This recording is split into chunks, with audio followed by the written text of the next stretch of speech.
This is a very special event for me. I think I'll start it off with just a few thank yous. Number one, I want to thank Professor Alistair Wright, who's sitting right there. He's the chair of the Promotion of the Arts Committee here at St. John's College, who were kind enough to fund this event. So thank you to the committee as well. Very excited to be able to share what we're doing with you. Thank you to the St. John's technical team and the event company. It's been pretty world-class. This is a really excellent facility. I happen to have my DPhil supervisor here, Professor David Gellner, so thank you for extending your duties to us Saturday in the beautiful weather of Oxford. Oxford is a really neat place because people tend to converge here and show up somehow. And another mentor of mine, Professor Abhijit Nadkarni, happens to be here in person.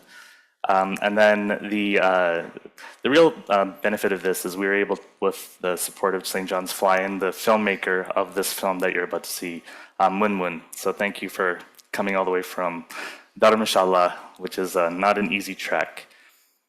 And then we have Karen Manku here, who is the co-director and founder of the 1928 Institute, which is an Oxford spin-out based on the India League that was founded here back in 1928. So a platform to give representation to research on India and specifically, mental health research, but also a whole bunch of other things. Please check out their website. So thank you for coming. And then I really want to thank everybody who's coming online. This film was the creation, it's an outcome of a lot of years of hard work.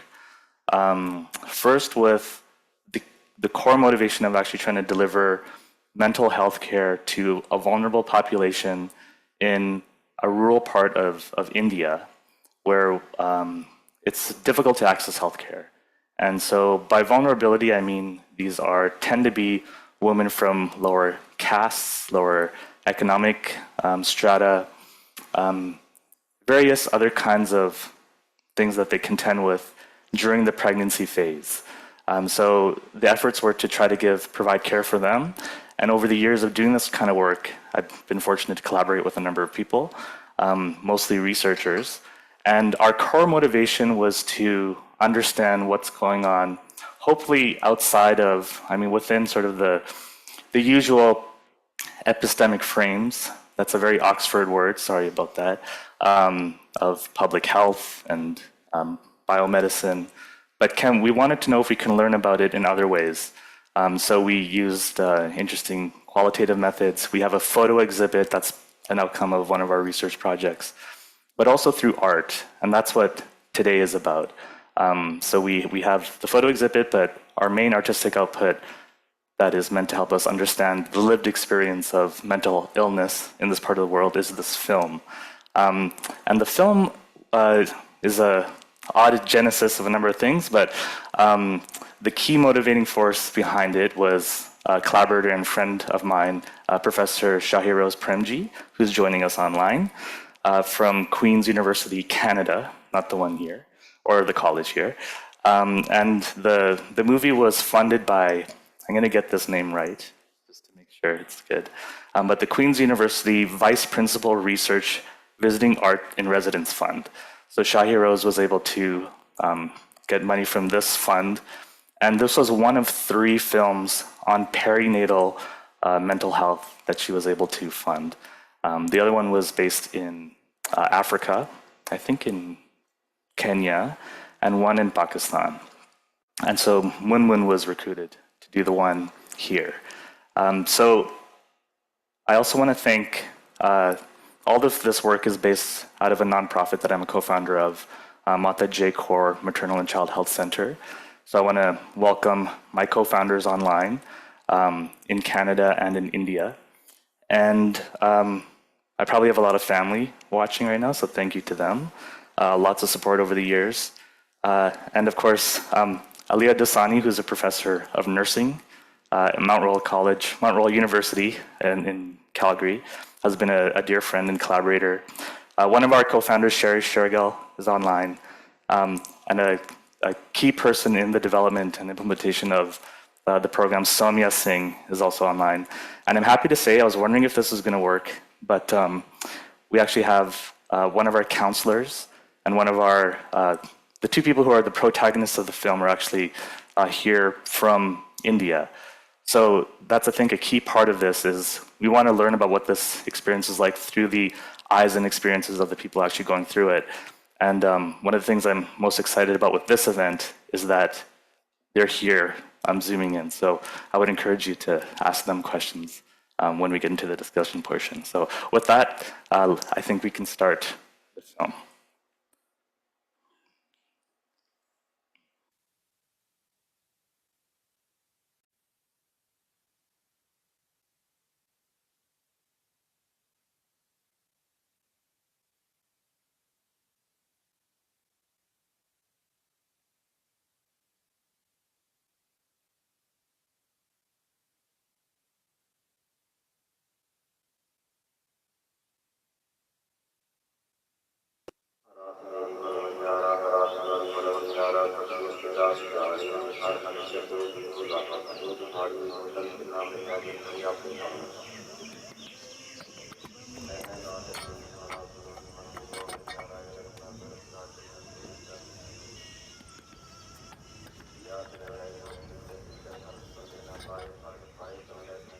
यहाँ पे लड़कियों का डर लगता है भी कहीं यहाँ पे ना लोग ऐसा है भी कोई भगा के ले गया लड़की को, किसी का बलात्कार हो गया, ऐसा कुछ ज़्यादा चलता है। नशे वाले लोग हैं, थोड़ा नशा वगैरह करते हैं, तो उसकी वजह से भी लोगों में डर हुआ, छोटी एज में लड़कियों की शादी कर देते हैं। 14-15 साल की लड़की की शादी हुई और साल बाद उसके बच्चा हो गया, तो उसको दिक्कतें तो आएंगी।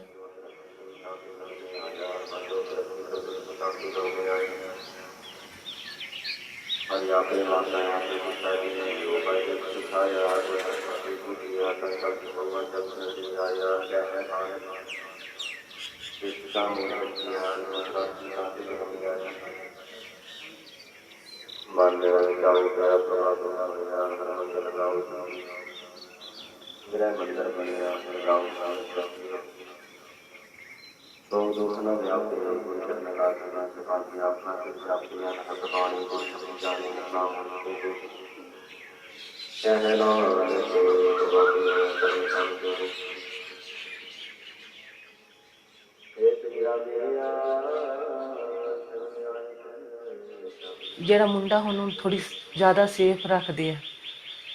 ਹਾਂਜੀ, ਥੋੜਾ ਬਾਹਰ ਵੀ ਘੱਟ ਕੱਢਦੇ ਆ। ਕੁੜੀ ਹੋਵੇ ਤਾਂ 5-7 ਦਿਨਾਂ ਬਾਅਦ ਇੱਧਰ ਉੱਧਰ ਘੁਮਾਉਣ ਲੱਗ ਜਾਂਦੇ ਆ।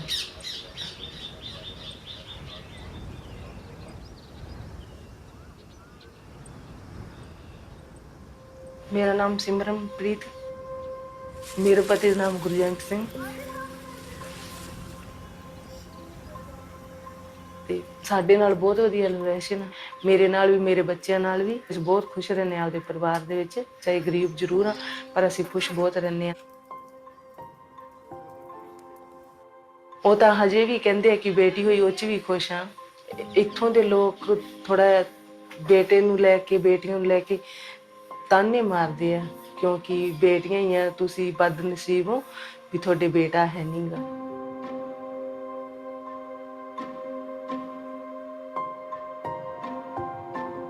ਪਤੀ ਮੇਰਾ ਡਰਾਈਵਰੀ ਕਰਦਾ ਹੈ ਕਿਸੇ ਹੋਰ ਦੀ ਗੱਡੀ ਤੇ। ਹਾਂਜੀ, ਤੇ 10,000 ਰੁਪਇਆ ਤਨਖਾਹ, ਅਸੀਂ ਉਹਦੇ ਨਾਲ ਹੀ ਐਡਜਸਟਮੈਂਟ ਕਰ ਲੈਂਦੇ ਹਾਂ।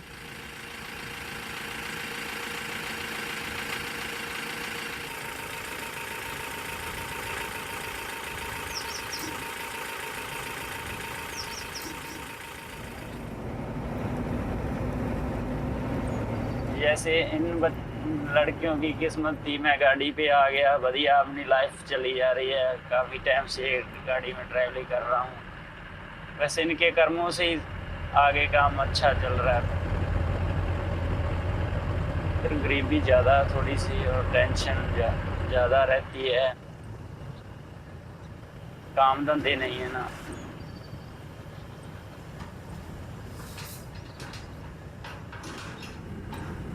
गरीबी के कारण थोड़ा सा टेंशन में रहते थे और थोड़ा सा उनके साथ में घर में काम करना, घर में रहना, उनके साथ ही मान लो 2-3 महीने मेरे को साथ रहना पड़ा पहली बार।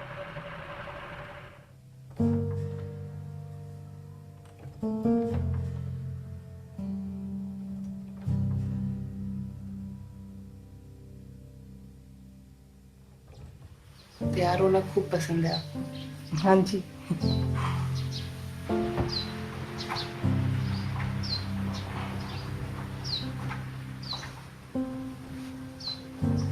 ये कहाँ की? ਕਰਦੀ ਹੈ ਜੇ ਇਹਨੂੰ ਵੀ ਸਾਲ ਹੀ ਪੁਰਾਣੀ ਆ, ਉਦੋਂ ਪ੍ਰੈਗਨੈਂਸੀ ਨਹੀਂ ਸੀ ਉਦੋਂ ਦੀ। ਮੈਂ ਪਹਿਲਾਂ ਅਨਰੇਗਾ ਨੂੰ ਟੂਕਾ ਵਗੈਰਾ ਹੀ ਜਾਂਦੀ ਸੀ, ਹਾਂਜੀ ਹੁਣ ਬੰਦ ਕਰਤਾ ਜਦੋਂ ਦੇ ਕੰਸੀਵ ਹੋਇਆ। 7 ਸਾਲਾਂ ਬਾਅਦ ਪ੍ਰੈਗਨੈਂਸੀ ਹੋਈ, ਦੂਸਰੇ ਮਹੀਨੇ ਤੋਂ ਮੈਨੂੰ ਥਾਇਰਾਇਡ ਦੀ ਪ੍ਰੋਬਲਮ ਹੋ ਗਈ ਸੀ। 9 ਮਹੀਨੇ ਤੱਕ ਦੁੱਖ ਤਕਲੀਫ 'ਚ ਹੀ ਲੰਘਦਾ, ਪੈਨ ਹੋਣ ਲੱਗ ਗਿਆ, ਦਰਦ ਹੋਣ, ਲੱਤਾਂ ਦਰਦ ਕਰਨ ਲੱਗ ਗਈਆਂ, ਘਬਰਾਹਟ ਹੋਣ ਲੱਗ ਗਈ, ਉਲਟੀ ਵਗੈਰਾ ਆ ਗਈ, ਜੀ ਚੱਕਰਾਉਣ ਲੱਗ ਗਿਆ, ਇਸ ਤਰ੍ਹਾਂ ਕਰਕੇ ਸਿਰ ਨੂੰ ਚੱਕਰ ਆਉਣ ਲੱਗ ਗਈ।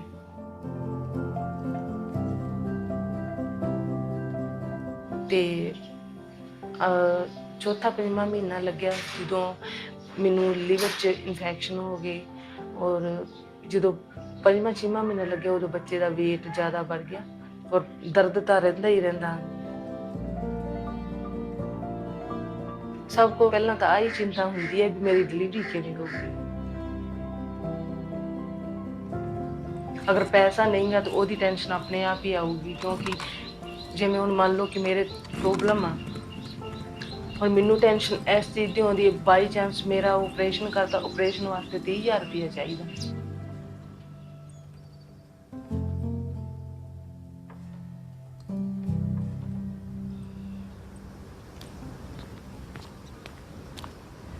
जो लो सोसाइटी के लोग हैं तो इनका नज़रिया अभी भी बदला। इनको ये ऐसे लगता है भी औरत बस सिर्फ घर पे काम करने वाली औरत है, इसने बस बच्चे पैदा कर लो और घर का काम करवा लो, इसके अलावा इसका कोई काम नहीं है।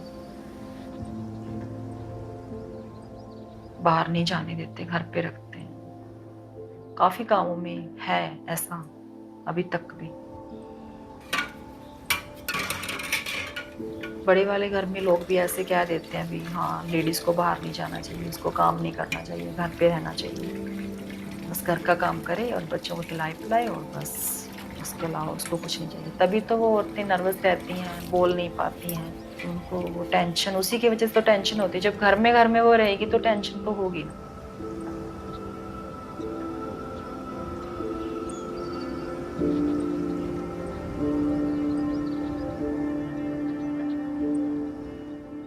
सिमरन का हेल्थ इशू ऐसा था, 2-3 महीने पहले तो वो ऐसे घबरा रही थी कि मेरे को लगता है भी मैं बचूंगी नहीं, भी मैं अपना डिलीवरी करके आऊंगी तो मेरा बच्चा ही आएगा घर पे, मैं नहीं घर पे आऊंगी।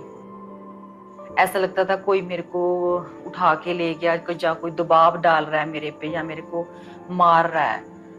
तो उसे ऐसा लगता था भी मैंने ये जो अब कदम उठा तो लिया है, शायद ये पता नहीं पूरा होगा कि नहीं, शायद मैं खुद सुसाइड ना कर लूं, क्योंकि नींद की तो उसको सुबह यानी कि स्टार्टिंग से दिक्कत रही है, नींद बहुत कम आती। वो जब भी सो जाती है ना बेड पे तो उसको बुरे ख्याल तो आते रहते हैं, पता नहीं क्यों, ऐसा क्यों है।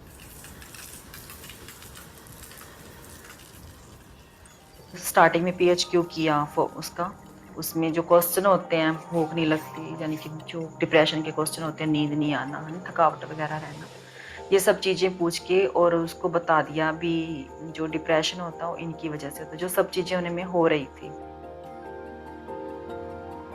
मैंने मूड चार्ट और डाइट चार्ट दिया। मूड चार्ट और डाइट चार्ट में वो उसने भरना शुरू कर दिया। वो खुद तो नहीं भरती थी, उसे अपनी लड़की से भरवाती थी। फिर मैंने वो शौक से कर लेती थी, क्योंकि मैंने खुद के एग्जाम्पल देती हूँ। जब मैं खुद प्रेग्नेंट थी तो मैं भी बहुत ज़्यादा जो डिप्रेशन में चली गई थी, तो पर मेरे को वहाँ पे कोई साथ देने वाला नहीं था उस टाइम। तो मैं उसे पहले 15-15 दिन में मिलती थी, बाद में उसको 8 दिन में मिली, 10 दिन में मिली, जैसे जैसे उसको ज़रूरत थी तो मिलती रही। काउंसलिंग के अलावा वो हमारे घर पे आती, मेरे से सब बातें शेयर करती।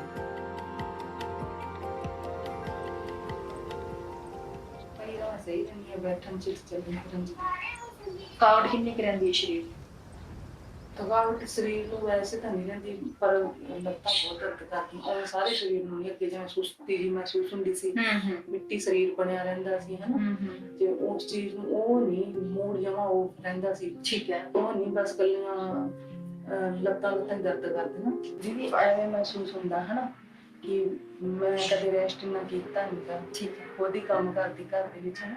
ਅੱਛਾ, ਹੁਣ ਮੈਂ ਬਿਲਕੁਲ ਜਮਾ ਰੈਸਟ ਤੇ ਆ, ਤਾਂ ਜਿਵੇਂ ਕੋਈ ਜਿੱਦਾਂ ਕੰਮ ਉਲਟਾ ਸਿੱਧਾ ਪਿਆ ਹਨਾ, ਸਮਾਨ ਸੁਣ ਵਿਖਰਿਆ ਪਿਆ, ਉਸ ਚੀਜ਼ ਨੂੰ ਲੈ ਕੇ ਜ਼ਰੂਰ ਮਹਿਸੂਸ ਹੁੰਦਾ ਹਨਾ। ਮੈਂ ਨਾ ਜੀ ਕਾਲਾ ਪੈਂਦਾ, ਹਾਂ ਜੀ ਕਾਲਾ ਪੈਂਦਾ ਕਿ ਮੈਂ ਇੱਕ ਨਾ ਬਣ ਕੇ ਲਾਸ਼ ਜੀ ਬੈਠੀ ਆ, ਕਿਉਂਕਿ ਮੇਰੇ ਤੋਂ ਕੰਮ ਨਹੀਂ ਹੁੰਦਾਗਾ, ਕਹਿ ਕੇ ਕਰਵਾਉਣਾ ਪੈਂਦਾ ਜਿਵੇਂ ਬੱਚਿਆਂ ਨੂੰ। ਠੀਕ ਹੈ, ਉਸ ਚੀਜ਼ ਨੂੰ ਲੈ ਕੇ ਆਪ ਨੂੰ ਅਜੀਬ ਜੀ ਲੱਗਦੀ ਰਹਿੰਦੀ ਹੈ ਵੀ मैं कुछ कर नहीं पा रही। मेरे साथ रिलेशन बहुत ज़्यादा अच्छा है ना उसका, इसलिए वो बार बार जो भी चीज़ें होती हैं तो बोल देती है। हो सकता है उसको काउंसलिंग ना मिलती तो वो डिप्रेशन में ज़्यादा चली जाती, तो वापस में वही बातें सब आती जो मिसकैरेज पहले हुए थे, तो हो सकता था मिसकैरेज भी हो सकता था।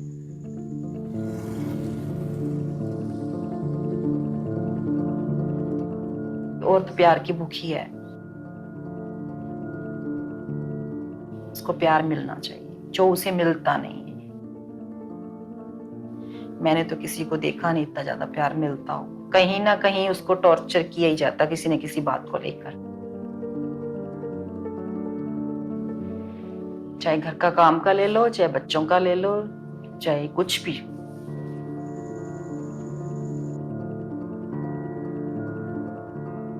ਮੈਨੂੰ ਕਹਿ ਦਿੰਦੇ ਆ ਕਿ ਤੁਸੀਂ ਬਦਨਸੀਬ ਹੋ, ਤੁਹਾਡੇ ਘਰੇ ਬੇਟਾ ਹੈ ਨਹੀਂਗਾ, ਅਸੀਂ ਕਿਸਮਤ ਵਾਲੇ ਹਾਂ, ਸਾਡੇ ਘਰੇ ਬੇਟਾ ਹੈ। ਔਰ ਕਈ ਲੋਕ ਐਵੇਂ ਬੋਲ ਦਿੰਦੇ ਆ ਕਿ ਚਾਹੇ ਜਿੰਨਾ ਮਰਜ਼ੀ ਤੁਸੀਂ ਜ਼ੋਰ ਲਾ ਲਓ, ਤੁਹਾਡੇ ਬੇਟਾ ਨਹੀਂ ਹੋਊਗਾ, ਕभी ਤੁਸੀਂ ਬੇਟੇ ਦਾ ਮੂੰਹ ਨਹੀਂ ਦੇਖ ਪਾਓਗੇ, ਕਿ ਬੇਟੀਆਂ ਹੀ ਹੋਣਗੀਆਂ। ਹਾਂਜੀ, ਇਸ ਤਰੀਕੇ ਨਾਲ। ਦੋ ਮੇਰੀਆਂ ਨੰਦਾਂ ਹਨਾ, ਉਹਨਾਂ ਨੇ ਆਪਦੀਆਂ ਬੇਟੀਆਂ ਵਾਰੀ-ਵਾਰੀ ਨਾਲ ਭੇਜੀਆਂ, ਮਹੀਨਾ ਲਾ ਕੇ ਗਈਆਂ। ਹੁਣ ਵੀ ਮੇਰੇ ਕੋਲ ਮੇਰੀ ਨਨਾਣ ਦੀ ਬੇਟੀ ਆਈ ਹੋਈ ਆ, ਜੋ ਡਿਲੀਵਰੀ ਟਾਈਮ ਤੇ ਇਹ ਚਲੀ ਜੂਗੀ ਤੇ ਮੇਰੀ ਨਨਾਣ ਆ ਜੂਗੀ, ਛੋਟੇ ਵਾਲੀ ਆਊਗੀ ਫਿਰ ਵੱਡੇ ਵਾਲੀ ਆਊਗੀ। जब मैं अपने बेटियों के बगैर मेरे को लगता है कि मेरे को बहुत मुश्किल हो जाती है, जैसे रिश्तेदारी में चले जाते हैं तो मेरे उनसे नहीं, मेरा मन नहीं लगता घर में, और ना ही वो मेरी बेटियां घर में अकेली रहें मेरे बगैर। बहुत ज़्यादा प्यार है उनका मेरे साथ।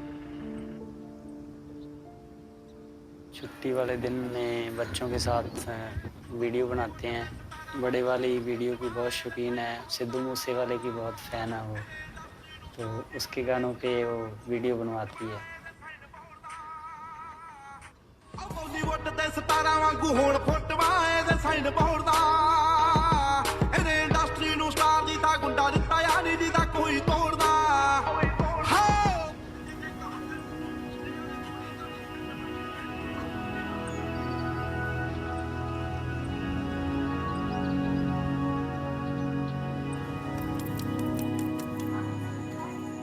औरत के काम की कोई गिनती नहीं है, यानी कि औरत के काम की वैल्यू होनी चाहिए। उनकी वैल्यू होगी तो वो खुश होंगे, है ना।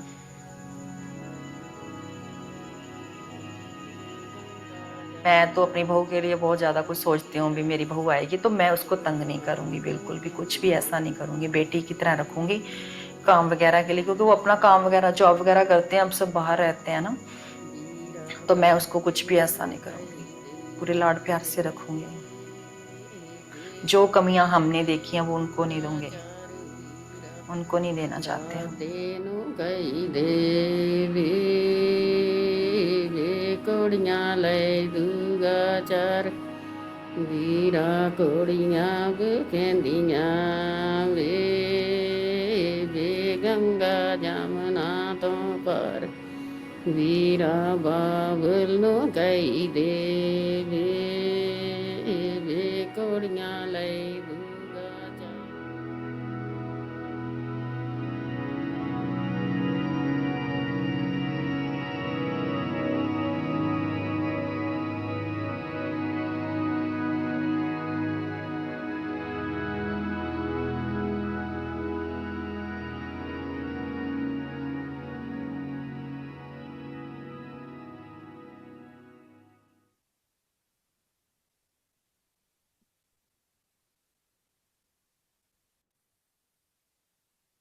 curtains.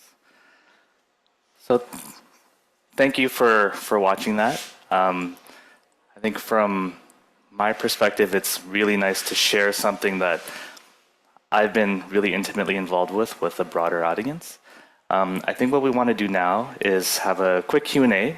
So I encourage everyone here and everyone online to search yourself and think of some questions to ask us. I'm sure there are many. We're joined by MunmunDhalaria, the filmmaker, and I'll be here as well. And then we have special guests online who I'm hoping, internet in rural Rajasthan is like here in Oxford. It's not that reliable. So hopefully we'll be joined by the woman who you saw in the video itself, Simranpreet, who was the patient or the client of the program, and the Gunpreet, who's the counselor. Perfect. Hi, guys. And I just wanted to, I didn't want to miss anything. So there are a few people that I forgot to mention when I was thanking everyone. One is I have some colleagues actually at the Aga Khan University's Brain and Mind Institute who's doing some very pioneering work in Pakistan and in East Africa. That's welcome them. And of course, in addition to Gunpreet, we have our counselors, many of whom are signed in online. So women from rural Rajasthan. So with that, I'll turn it over to you. Okay, we have that.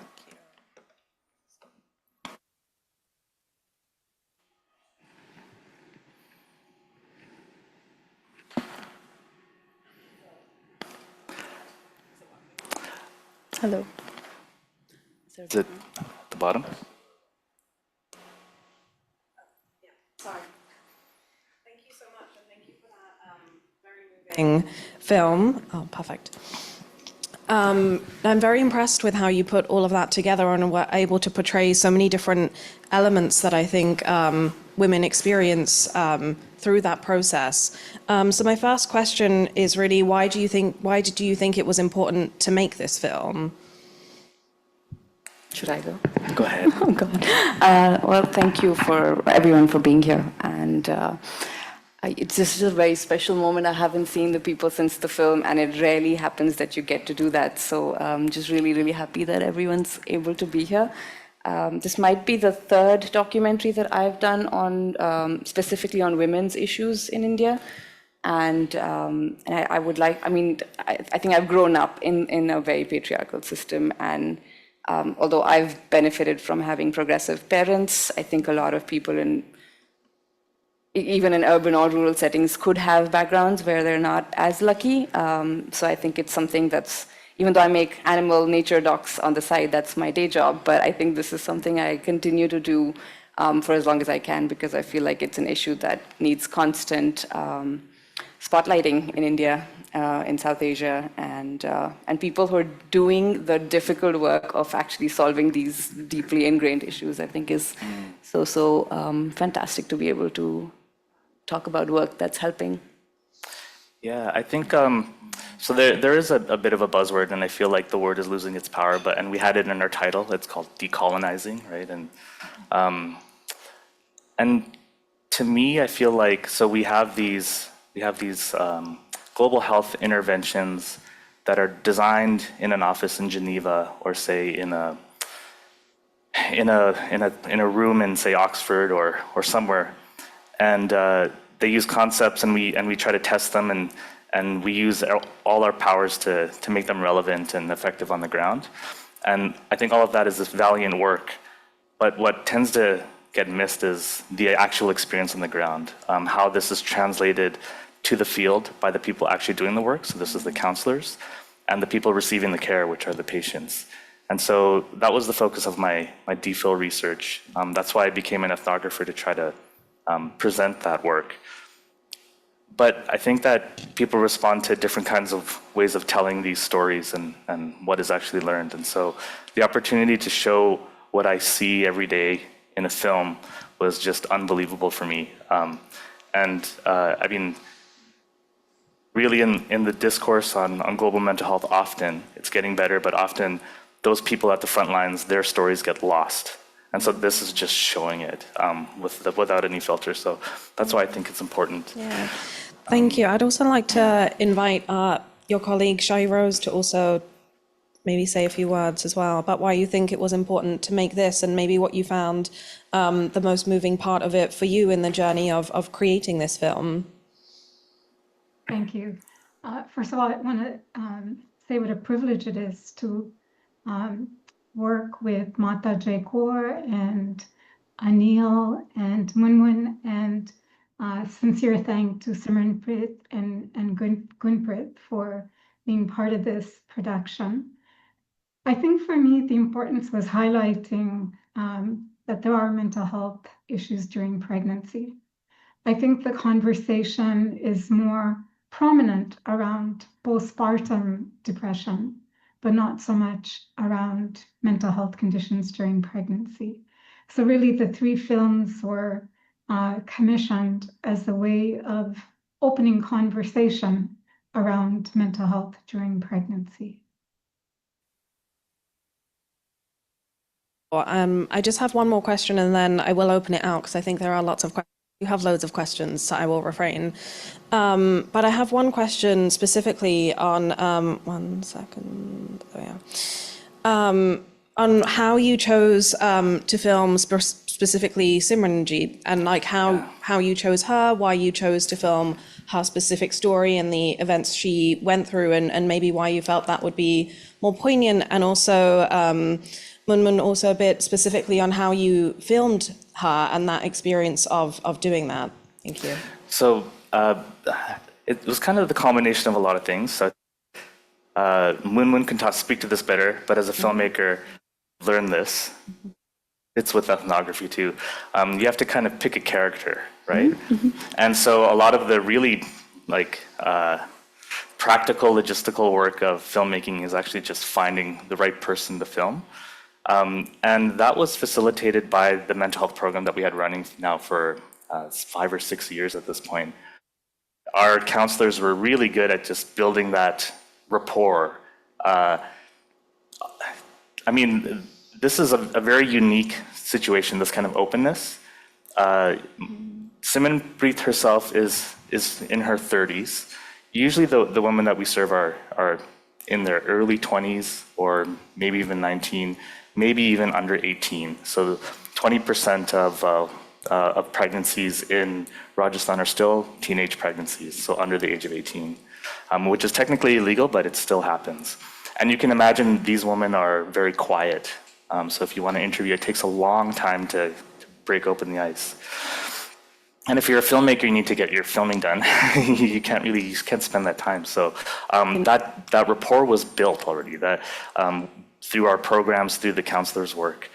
So part of it was just relying on the counselors. Like, who do you think could be a good person for this?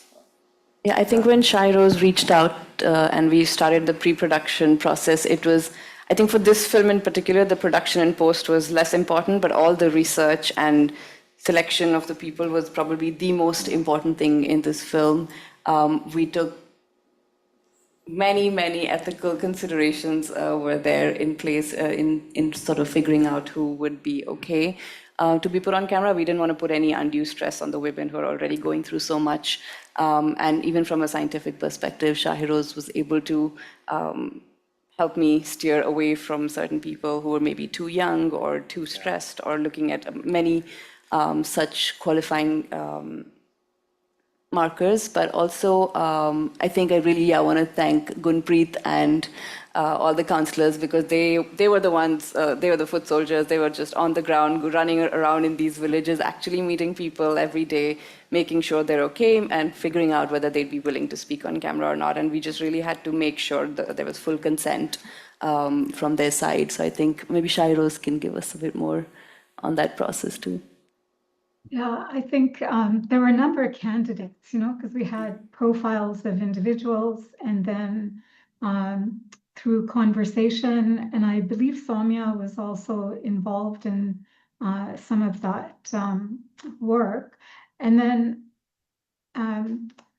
when if I remember correctly, there were some preliminary interviews that were done to kind of gauge the women. And I think initially the individual that we thought would be kind of ideal, they weren't able to open up, and so then we came to Simranpreet, who was just phenomenal, right? In how she opened up, her ability to connect and respond and be so open with her lived experience. When I don't know if I'm forgetting something. Yeah, we shortlisted lots of people, and it was just months and months of making sure we don't reach out to the wrong person, because we just didn't want to harm anyone through this process. Can I ask a question? Yeah, go ahead. Yes. So I knew we can unmute Simranpreet. Yeah. And I wanted to ask Simranpreet, so Preet and Nikita, you can help translate. I want to welcome her, first of all, and Gunpreet as well. And I want to see how she's doing and how her son is doing, and her daughters and her family. Yeah.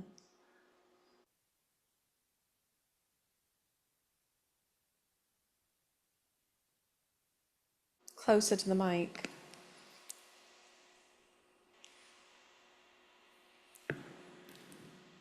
Still can't hear you, Nikita.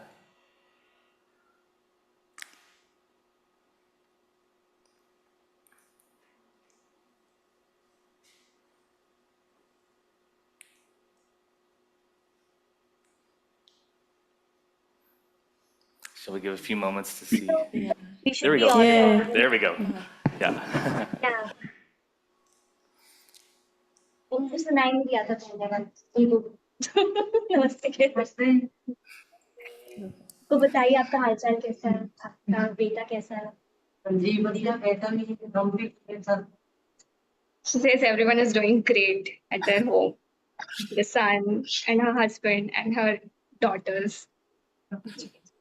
Can I ask, how did it feel to see yourself in the video? I was going to ask the same thing. To Gunpreet and Simranpreet.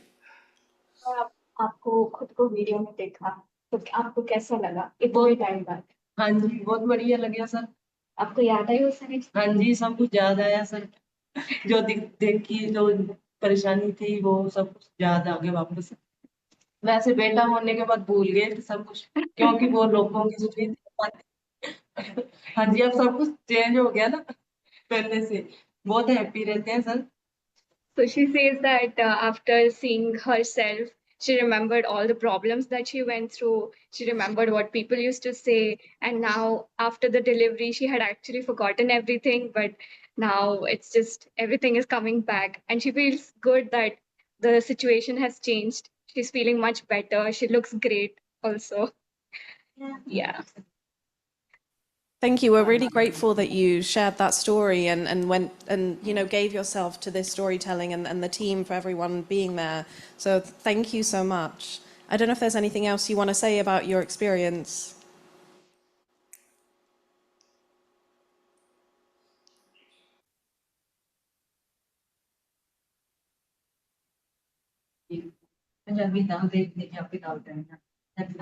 जो बोल रहे हैं हाँ जी बहुत बढ़िया है जी परिवार तरह ਸਾਨੂੰ ਤਾਂ ਮਹਿਸੂਸ ਹੀ ਨਹੀਂ ਹੋਇਆ ਕਿ ਜਿਵੇਂ ਆਪਦੀ ਫੈਮਿਲੀ ਪਹਿਲੇ ਦਿਨ ਤਾਂ ਥੋੜਾ ਜਿਹਾ ਲੱਗਿਆ ਕਿਵੇਂ ਉਹ ਦੂਸਰੇ ਦਿਨ ਤਾਂ ਵਧੀਆ ਲੱਗਿਆ ਬਸ ਤਾਂ ਅੱਜ ਵੀ ਯਾਦ ਕਰਦੇ ਮੇਰੀਆਂ ਬੇਟੀਆਂ ਸਭ ਕੁਝ ਵੀ ਦੀਦੀ ਆਊਗੀ ਤੇ ਮਿਲਾਂਗੇ ਉਹ ਤਾਂ ਪੁੱਛ ਰਹੀ ਸੀ ਕਿ ਉੱਥੇ ਆਉਣਗੇ ਤਾਂ ਅਸੀਂ ਮਿਲ ਕੇ ਆਵਾਂਗੇ ਨਾਲ ਫੋਟੋ ਵਗੈਰਾ ਖਿਚਾਉਣੀ So she says that she missed Munmun because initially it was really difficult to talk to her, to open up. But on the second day itself, it felt like she was a family member. And her daughters keep on asking, when would she come? When would Didi meet us again? So that we can click more photos, talk to her. Yeah, that's what she said.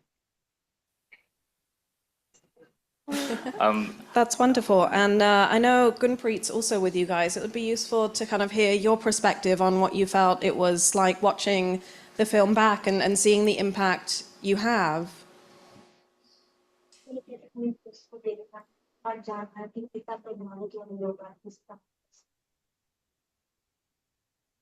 मैं बहुत ज़्यादा excited हूँ क्योंकि मेरे को बहुत बड़ा यानी कि दर्जा मिला इस फिल्म बनाने का, इसे भी कहते हैं भी मौका मिला एक फिल्म बनाने का और इसमें काम करने का।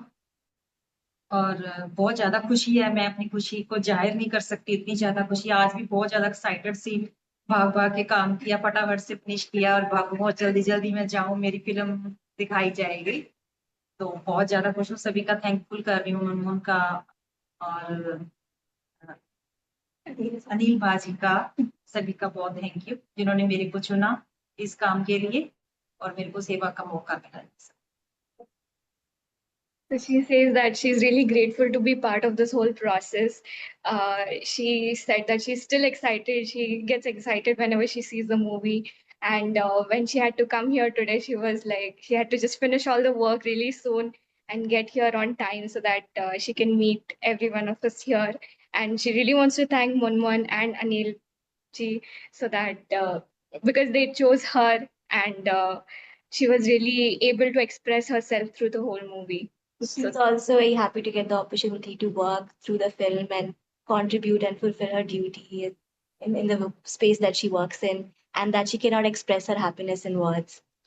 और सबसे बड़ी बात, एक बात कहना चाहूंगी कि मेरे व्यूज सभी बाहर निकल गए और मैंने जो भी कहना के नजरिए मैंने अपनी बातें शेयर की इस फिल्म में। सबसे बड़ी बात मेरे लिए ये। She says the biggest and the most happiest thing that she's been able to do is that expressing her perspectives around women's health, around women's experiences through Simranpreet's story. And she's so grateful that she was able to express what she thinks about things here. Thank you. Thank you. We're really grateful for your time and everyone for putting this amazing film together. I will open up to questions. I know there's a couple already in the chat, but I'll open up to the floor. Fast. Oh, sorry. I don't know if we have any questions in the room. Otherwise, I can start here. Okay. Amazing.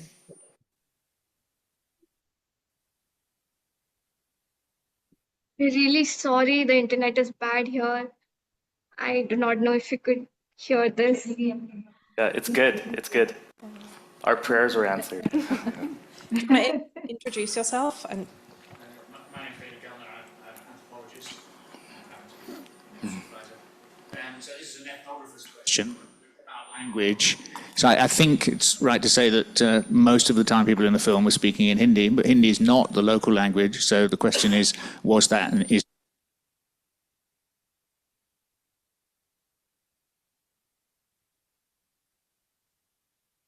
great question. Hello. Oh, yeah.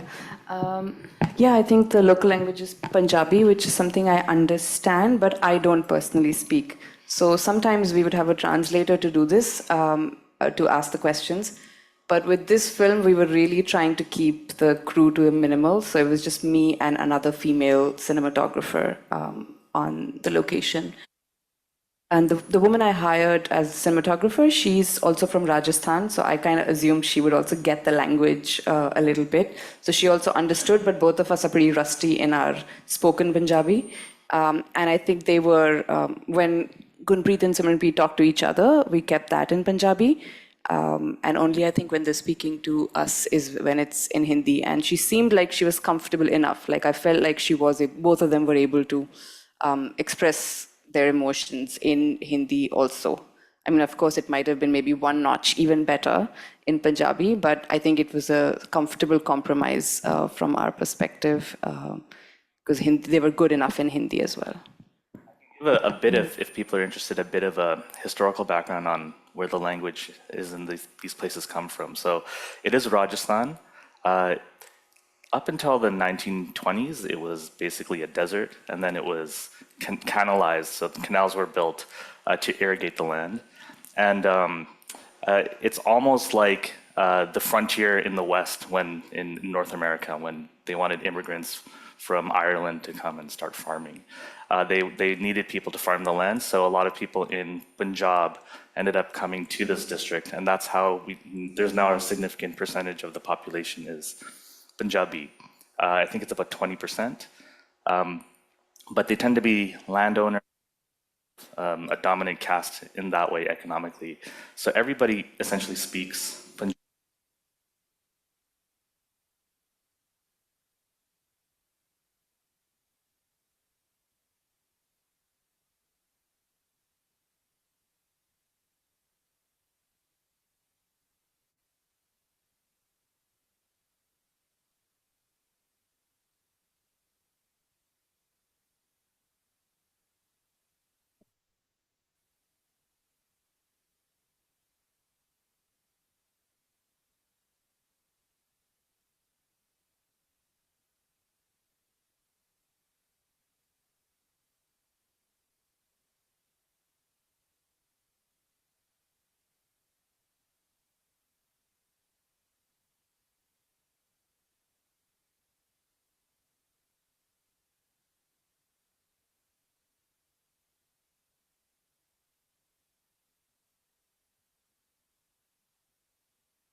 very deep talk about language. Mhm.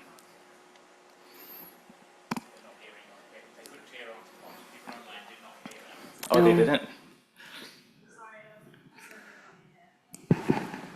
Oh, sound is back.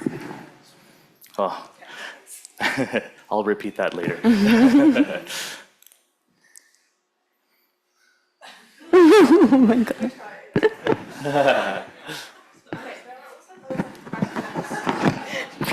Apologies for the sound mishap there, everyone. Sorry. There are questions in the chat as well, so I might ask a couple of those first, and then I'll hand out the mic for more questions in the room.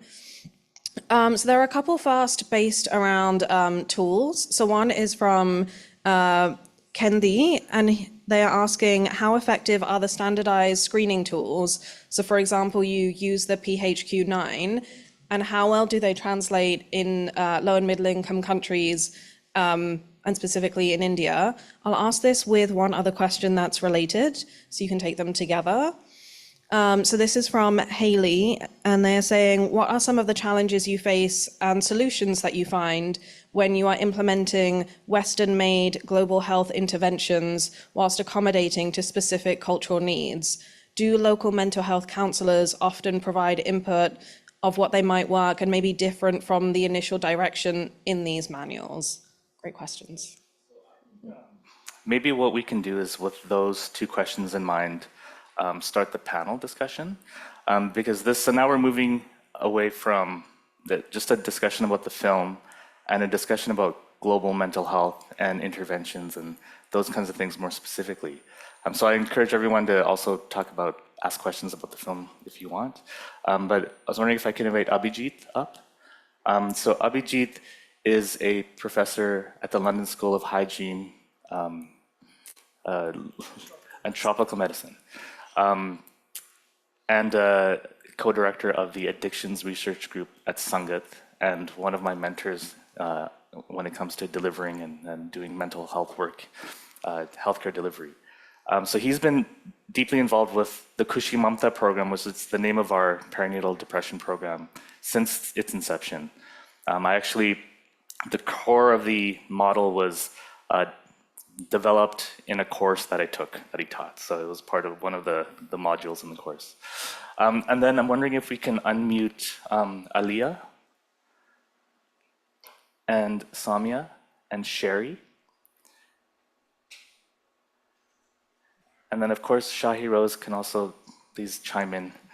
And Sherry is a co-founder of Mata J. Kaur, and also there at the beginning of the intervention design. Also took that course with me, with Abhijit.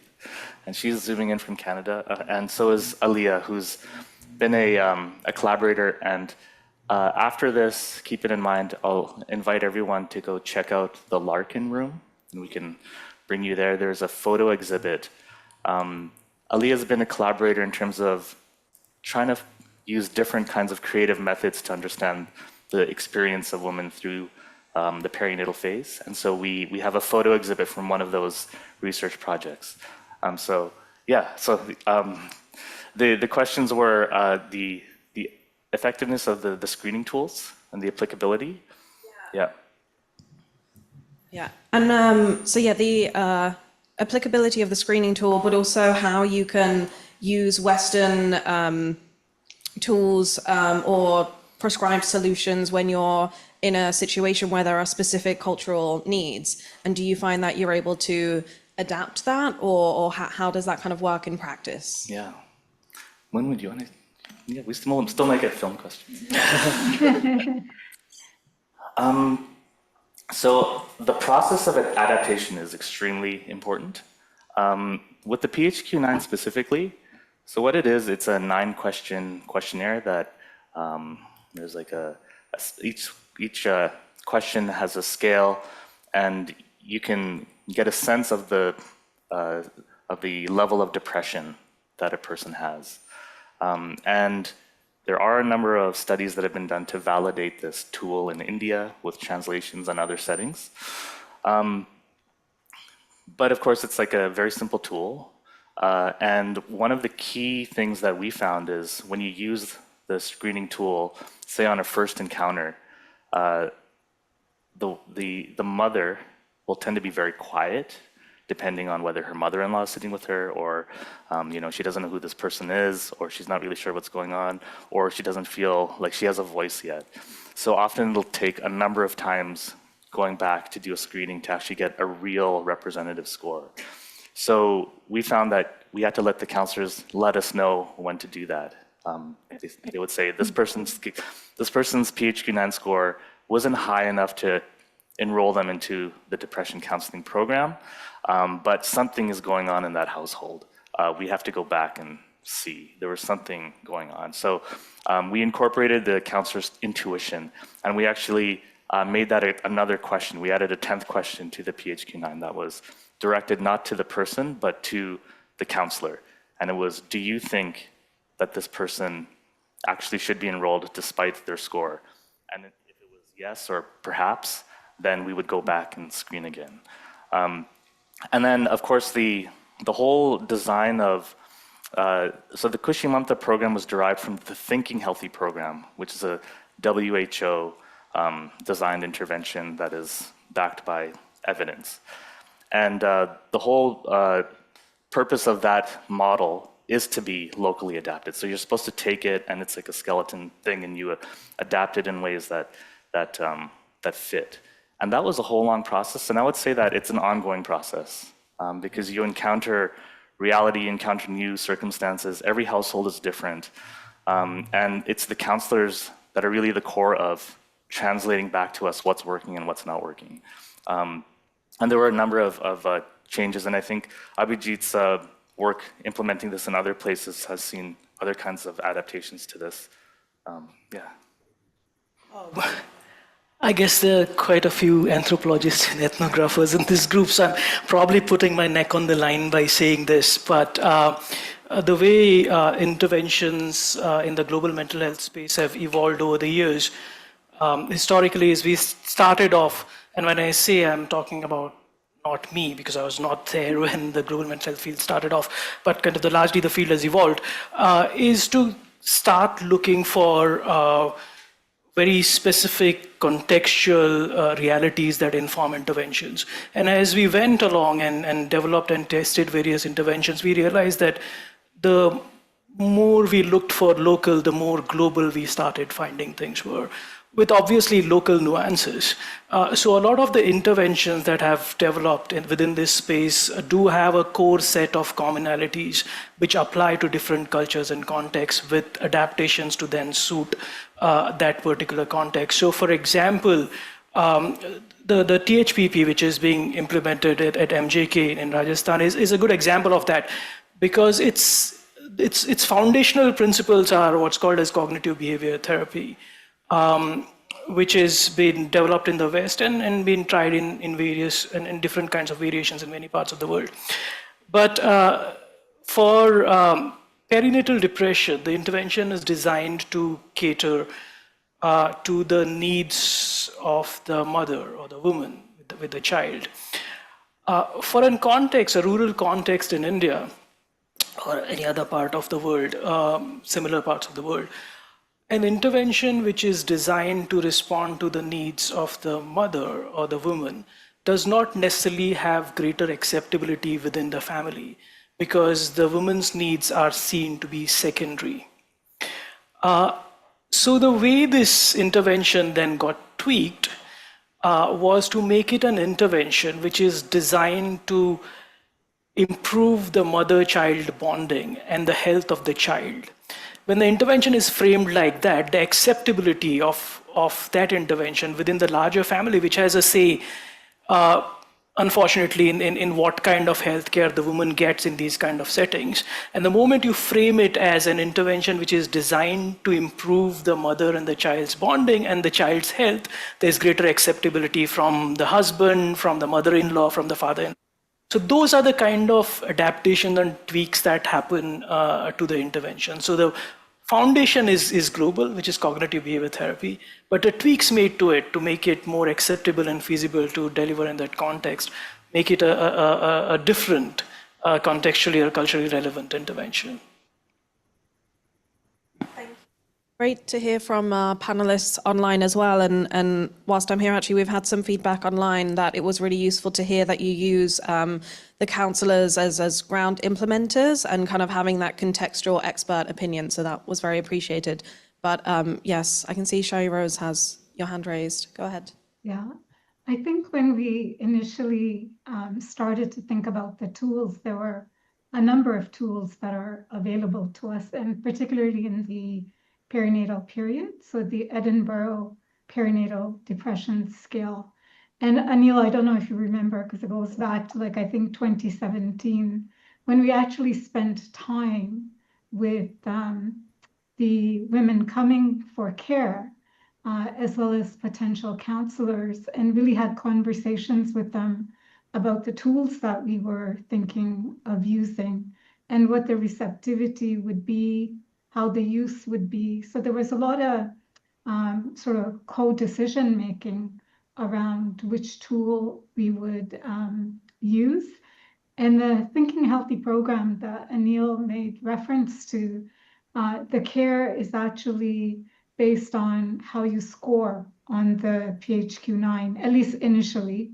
There are now, again, adaptations where a number of different tools are used to monitor depressive symptoms. So the tools are not diagnostic. I think it's important to keep that in mind, but they look at depressive symptom and depressive symptom severity.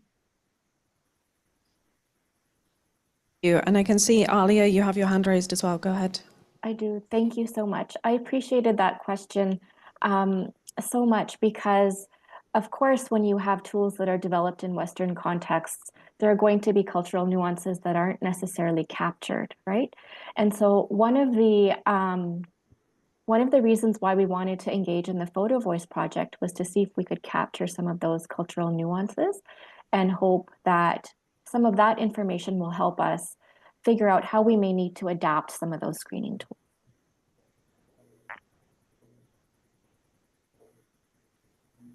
Thank you. And then I'm going to open up to the audience, and then hopefully we'll hear from our other panelists. Oh, sorry, you have your hand raised. Go ahead.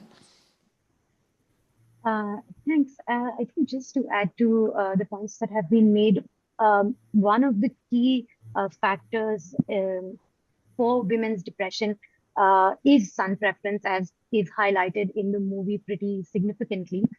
And those are some of the things that we found from the work that has been done, is that traditionally no screening tools as such would look at factors related to sun preference or social factors that influence a woman's mental health. And what we're increasingly finding is, how do you capture that information when you're screening women? So I think, again, it's a very important question in terms of what changes need to be made when you're screening women. But just wanted to tie that back to the movie as well. Sherry, I don't know if you also just want to say a few words on that, and then I'll open up. Sure. So I haven't been back to the Khushee Mamta Program, or MJK, since 2018, but I was there when we were selecting what tools to use. And I'm a trained mental health therapist in Western modalities. And I will say that you'll notice in the film, like the therapist and the client or patient never use the word depression, right? They use the word tension. And, so the language is even so different. So I work solely with South Asians here in Calgary. And what we say is, like, even our languages that we communicate in don't have these words for mental health that the English language does. And so, when we're doing these kind of Western created scales, there's a basic understanding that maybe the clients or patients that we're seeing would at least have heard words like depression or anxiety. But we know that that's not the case when we're working in rural Rajasthan. And so we actually had to work a lot with the counselors about even which probably isn't great for the researchers here, but I'm not a researcher. But we actually had to change some of the words we used in the scale, right? Because they didn't exist to the clients that we were asking them to. And scales work for a great reason, but also we can talk about this program and stuff, but our funders and how we present the information is really quantitative, and that's why we need to use these scales.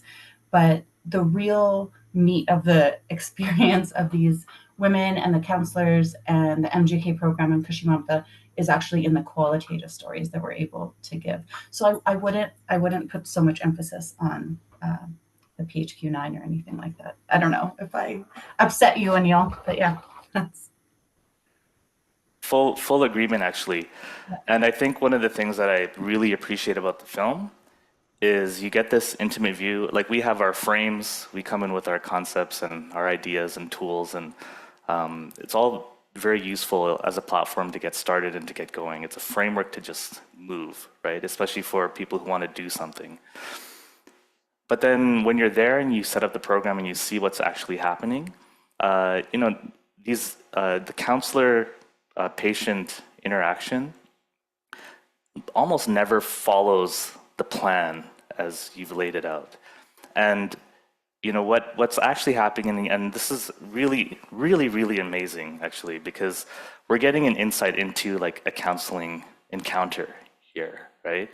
And you can see that if you think about if anybody goes to therapy, or you can just think about going to a psychologist or psychiatrist, this is a very different kind of relationship. It's more intimate, it's a caregiving relationship, and it's something that doesn't really get captured by the word CBT or what happens in CBT.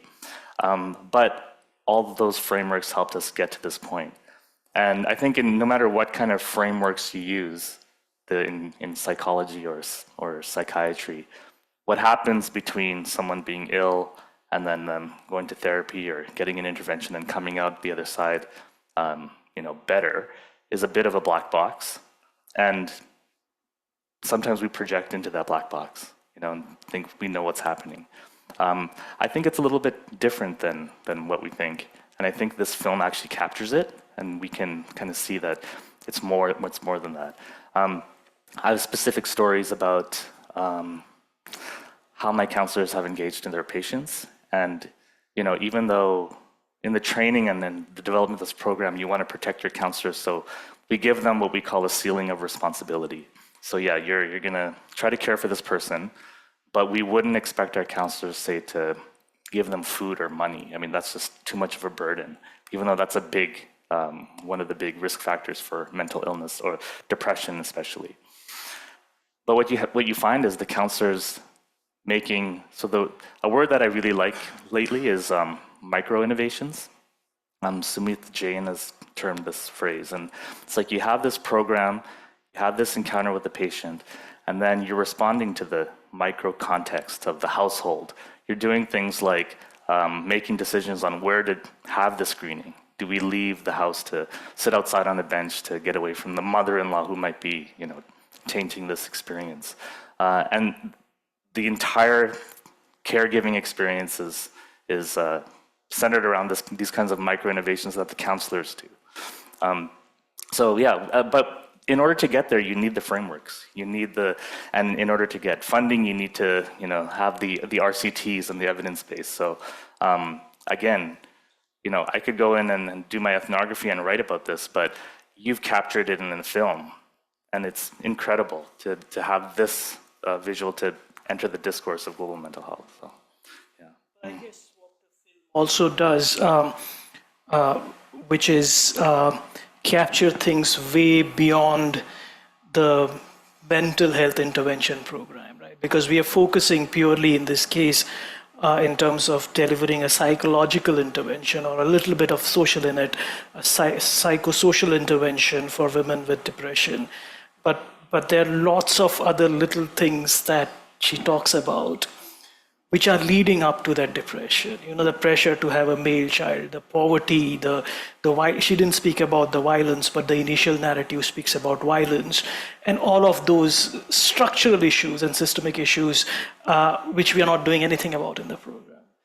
and then the focus is purely on the end outcome of all of these things on the women's mental health. And I guess looking beyond that also becomes important. And then in this 13 or 15 minutes, there is a spotlight on all of these other things that we are not doing and should be doing. I'm remembering how we started and all of the research papers that I read before we made the film, and looking at the elements that we wanted to make sure we do capture, apart from the deep work itself, but is to get the social context, to be able to, I think one big thing Shahirose wanted to talk about was resilience, which is for me the most hopeful part of, I think, what I read in all the papers, is just to see, I think, that element of her her niece helping her out while Simran is pregnant. Things like that are what gave me a lot of hope while filming this, because I was touching upon all of the problems which also we need to talk about, and it was important for that to kind of come out in a very natural way, and not stress on one thing more than the other. And there were just a multitude of issues. And I think in conversations, it just came out way more naturally than even I ever expected. And as Simran said, I think the breaking the ice was pretty quick. And then it was like magic. We were just able to talk about things which I thought I would never be able to with a camera recording. So I'm really glad we've hit some of those points that we wanted to talk about. And I do hope the film can be used as an educational tool, actually, now that I look at what and all it covers. I think it would be nice if it can be used in that way. I think the other interesting piece there is because this is framed as a film or a documentary about perinatal depression, there is this nice little interesting, hopeful parallel story that does not get focused on, which is the counselor's story, actually. And what she talks about the change in her life and development. I think that's a very interesting parallel narrative that's happening, that we are seeing in the program over the years. And Kunpreet was one of the counselors that I trained when we kind of first started this program. And it's been wonderful to see their evolution over the years in terms of how empowered they have become within that context. And I remember that when in Jaipur we did the photo voice, we did an exhibition of the photographs in Jaipur, the capital of the state of Rajasthan, a few years ago. And some of the counselors from MJK came down to Jaipur, and we did the exhibition, and after that we're supposed to meet for dinner. And in the interim period from that exhibition to the dinner, the counselors went to do shopping. And then we went for dinner, and I met them for dinner. I asked one of them, what did you do? And she said, I'll switch to the vernacular and then translate it. She said, Abhijit sir, aaj 20,000 rupees uda diye. Which basically said that she blew away 20,000 rupees of her own money, the money that she had earned. And to me, that was probably the most satisfying thing to hear. Coming from a female counselor from within that context, a level of empowerment that she had managed to achieve by being a part of the program, and not something that we had set out to do. This was a ripple effect, not intentional. But I guess that's something that we also need to document, right? Because we focus so much on the people who are receiving the intervention that we don't realize that there are ripple effects of the intervention on other people around them as well. Preet completely blew my mind. There was zero preparation for her interview. Like with Simran, we were, I think, a lot more careful. We were giving it more time. With Gunpreet, we just took it for granted. We were just like, oh, we'll see what we get and we'll see what she's able to say, and whatever, even if it's a little bit, it's enough. When we sat with her, we were just blown away. It was one of those interviews which just stuns you. And I was like, where is this coming from? I have no idea where this confidence and perspective, where she's able to, in a setting where she's still not maybe able to do many things that she wants to, but as soon as we were in that room, it just came out of the blue for me. So part of this model is you train counselors, and then your counselors will train other counselors. So when we went from the original 10 counselors to the new group of counselors, we wanted Gunpreet and one of the original ones to be able to train the next ones. And that was a big, I mean, people were nervous. They didn't want to stand up and talk in front of people. And then from that, you have this, where she can just express herself with ease.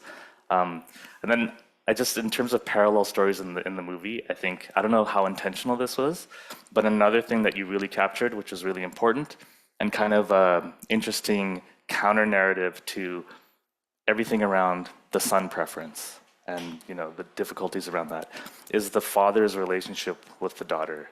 I mean, that was just,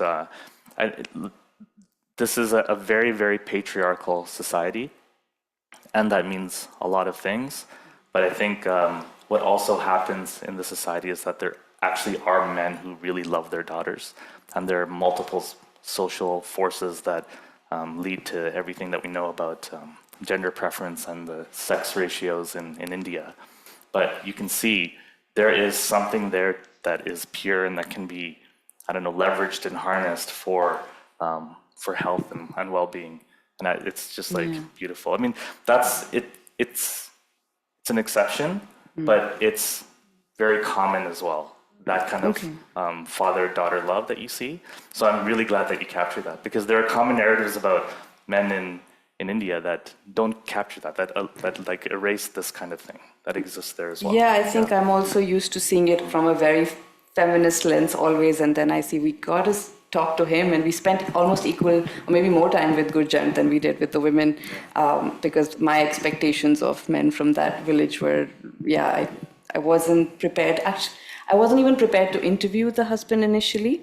Also because I've done a film on violence against women in the past, for example, and from that experience, I was prepared to like take the woman somewhere else, like drive her away from the village and then do the interview, like things like that I was already considering when the film was brought to me, the idea. But then meeting this family, and I think that's where choosing this particular family was important, but this also happened seamlessly. We weren't expecting. It was one of the many things which was just a happy kind of coincidence, but also, of course, the amazing work of the counselors to pick that right family. But yeah, it really made our experience there very enjoyable. I just want to say there's a lot of positive response in the chat about specifically the work of the organization, but also the counselors. And actually, Abhijit, as you were talking about counselors being empowered, we had many comments, one from Nimrod saying the exact same, and that they thought it was really interesting that the program was able to empower this, but also how the film was able to capture a lot of those things about the nuance of these programs beyond language. And so they're really grateful for you being able to capture that. And I know there was another comment specifically about the male kind of perspective and the relationship of the father. And they did want you to say a bit more about the older men in the villages and their kind of mentality, and if there's any kind of support of men's awareness towards women's health or mental health, and if there are any other programs or what you think has been done to support that. And then I will open up to the audience, and I know the panelists are also wanting to chat. So if we can try and keep responses a bit shorter, that'd be great. So the second part of that question was, are there other programs that do? Yeah, specifically to support and inform men in the community.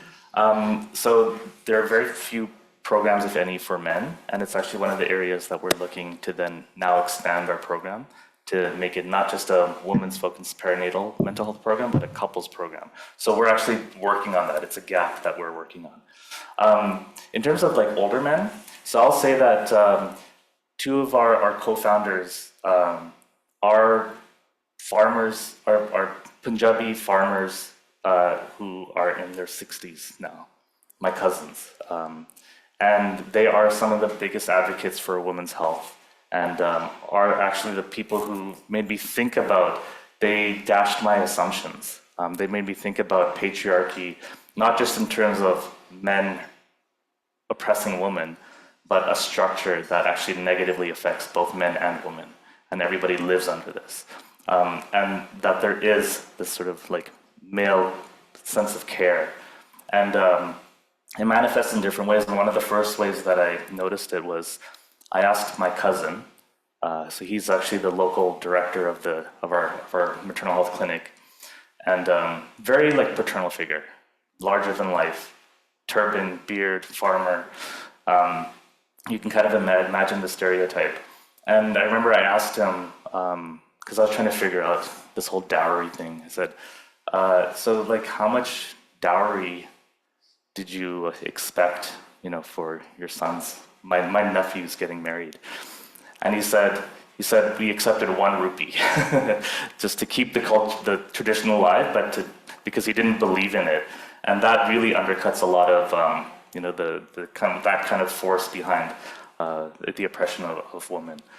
So yeah, that was like one of the, there are many other stories that I could share about him, but there's the opposite. That's very strong. There are older men who hold on to very difficult and toxic beliefs, but both of these things kind of exist together. And I think for me, there's a light through the example of my cousins. Yeah. I know, Shahirose, you've had your hand up for a while. Do you want to go ahead?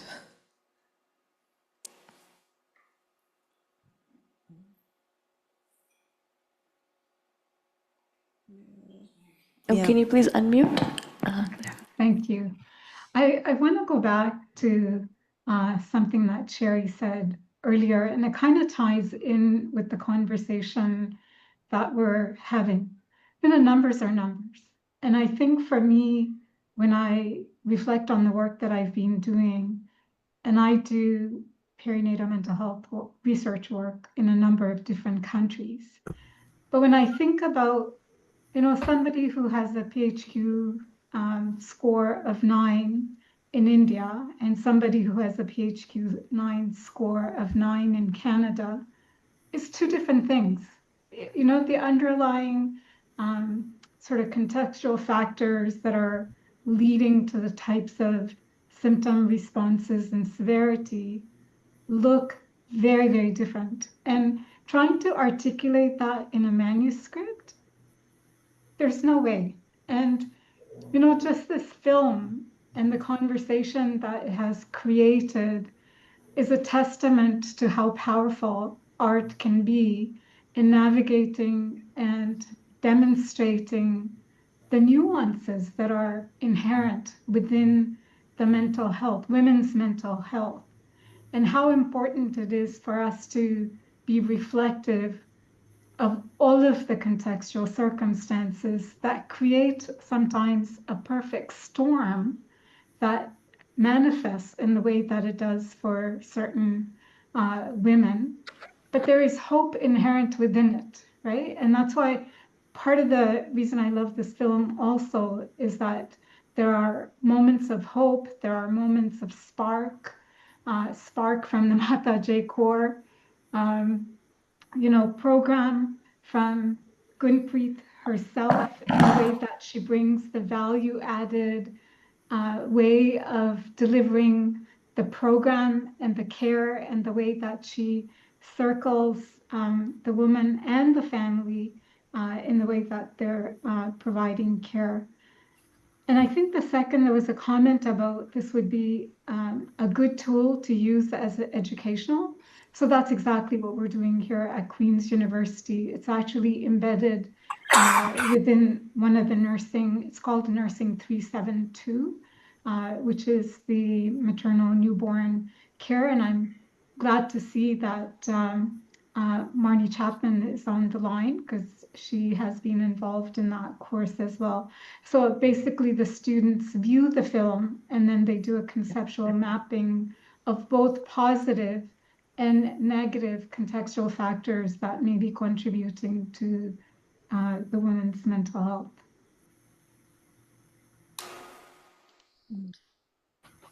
Thank you. And I know, Alia, you wanted to say something too. Yeah, thank you so much. I wanted to build off of the comment too that a lot of our panelists and speakers have already made, in the sense of the power that this type of model brings to communities.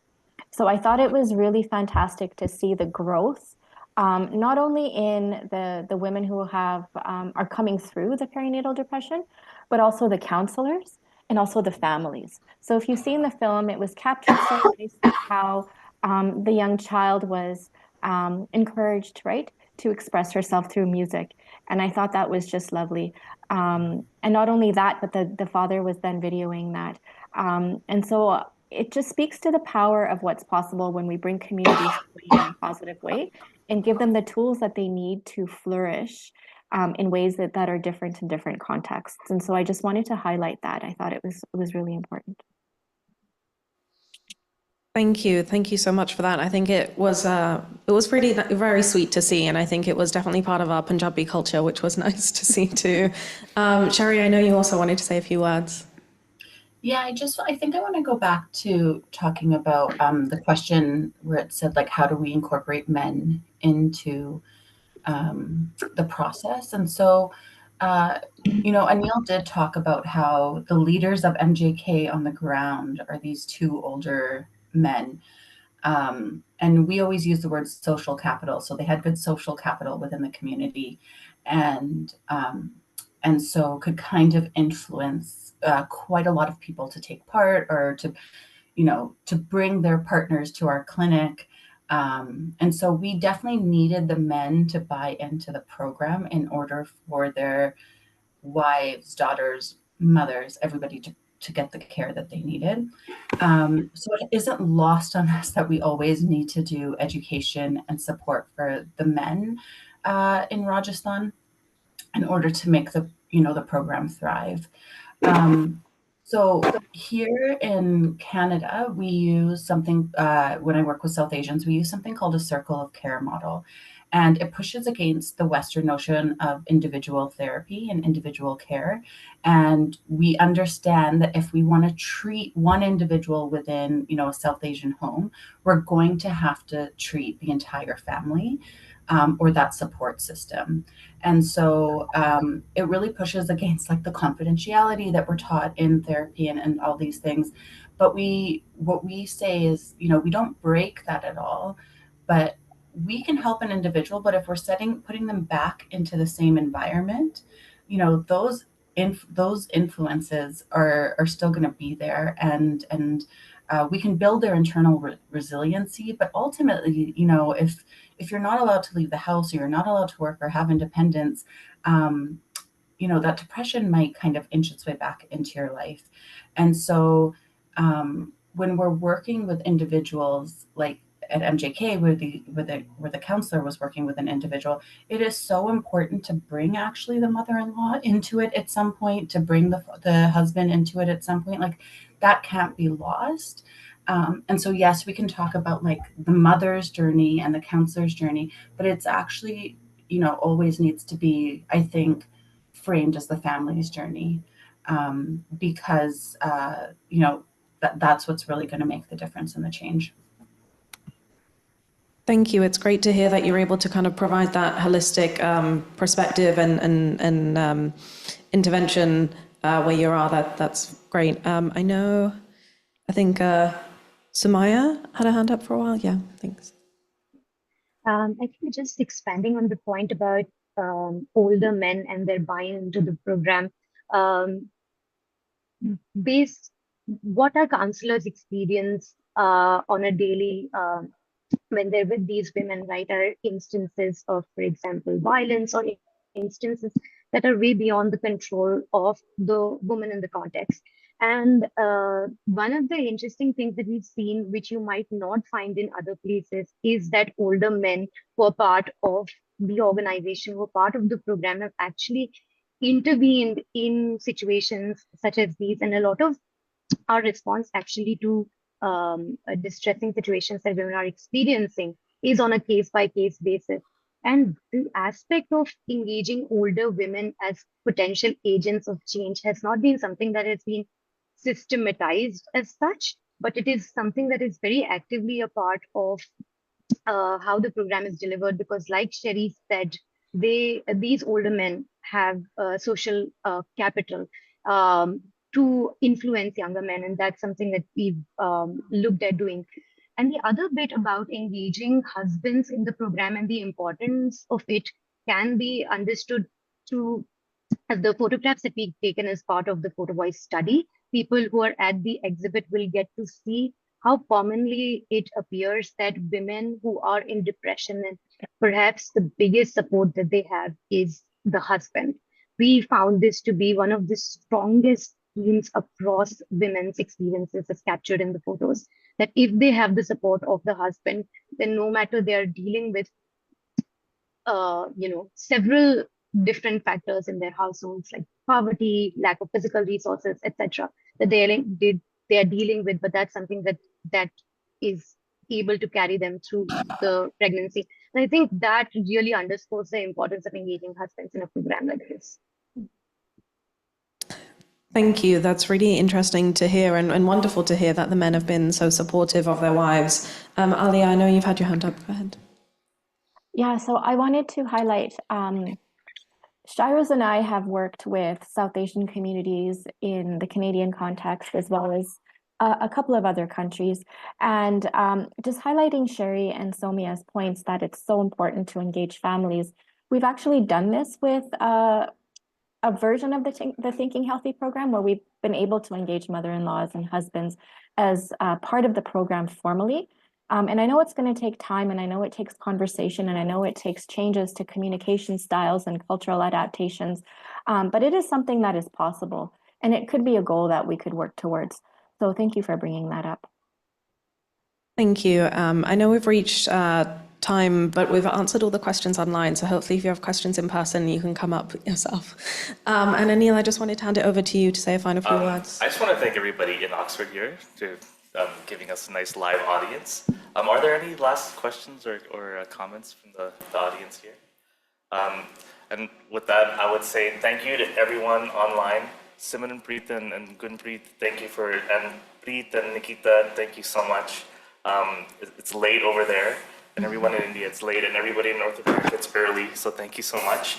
And if anybody's interested in seeing the photo voice pictures that we were talking about, they're on display in the Larkin room, and I'll be walking over there after this if you need to find your way through this maze of a college. So with that, Win-Win, thank you so much.